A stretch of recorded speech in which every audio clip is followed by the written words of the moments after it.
I'm going to start with my biggest weakness. I'm a very poor planner. I'm terrible at organising myself, and even though I can run a very efficient business, my own life is a bit of a shambles.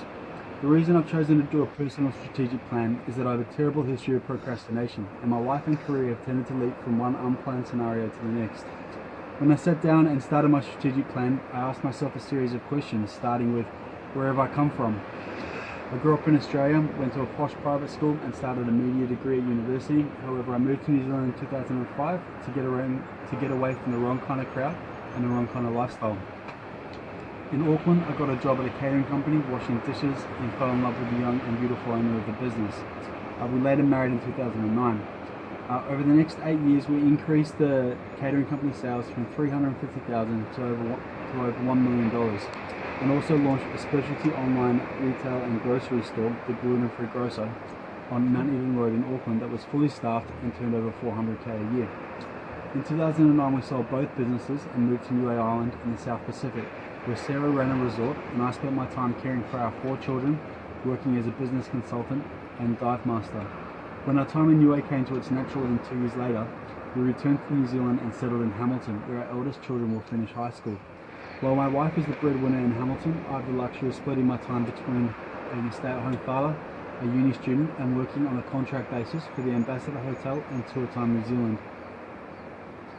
Over the last 10 years, I've developed strong small to medium-sized business management skills, specializing in hospitality and tourism industries, with special experience working in Polynesian cultures.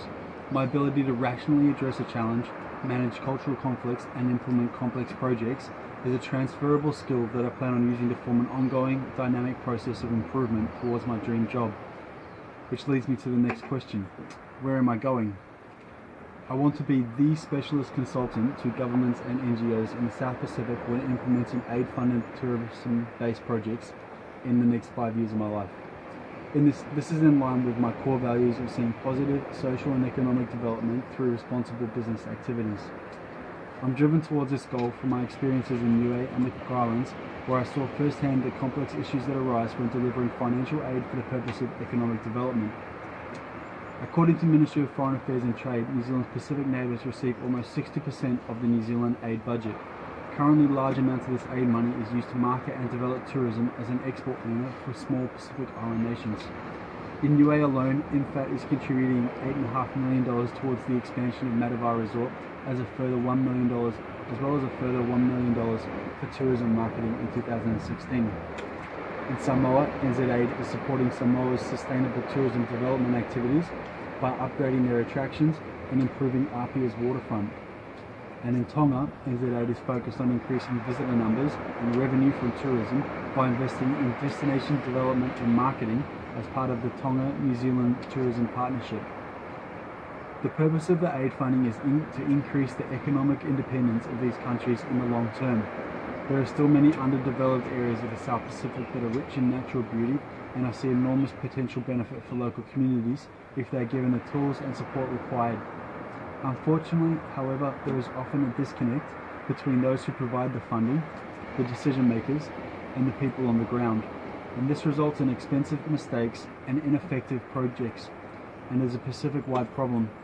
I'm deeply interested in finding solutions to these problems and plan on spending the next 2 years in New Zealand developing my personal resources and competences so that they exceed the threshold level to give me the competitive advantage in the South Pacific consultancy market.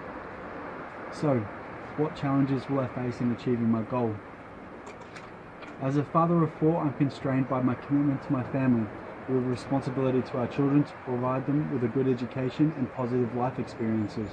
However, in 2 years' time, our eldest 2 will be at university and our youngest will be 7 and 6. Kids at this age are quite flexible and can be moved around, so if my work sees me based in the South Pacific, we have done it before and can do it again. I also have to consider the macro environment. China, Japan, the EU, Australia and New Zealand are the major contributors of aid in the South Pacific, and politics is at the centre of everything. The geopolitical landscape of aid funding in the South Pacific may be changing, with the financial future of the EU uncertain, and an increase in aid from China as it spreads its economic influence. I will need to constantly research and understand the nature of my market and remain agile enough to change my course should the environment shift. There are a number of areas in my professional life that are underdeveloped. I have poor professional network. I don't have the education required for my dream job. I'm not yet a specialist in the area I wish to work in, and I have poor time management skills. To conquer these problems, I need to implement some changes in my life. So how will I get there? Education. One step towards my goal has already been taken, and this is enrolling in the MBA program at Waikato.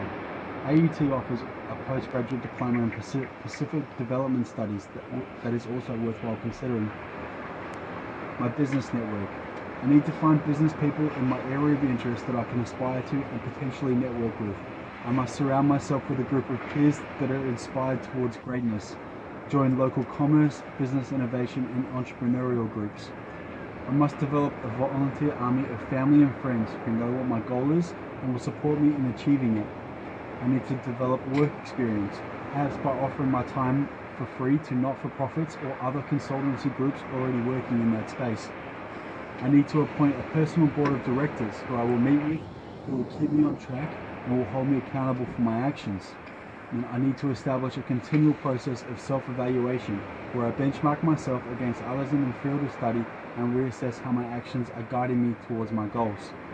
I'm confident that if I implement these changes in my life and continually reassess my position, I will reach my goals. Thank you.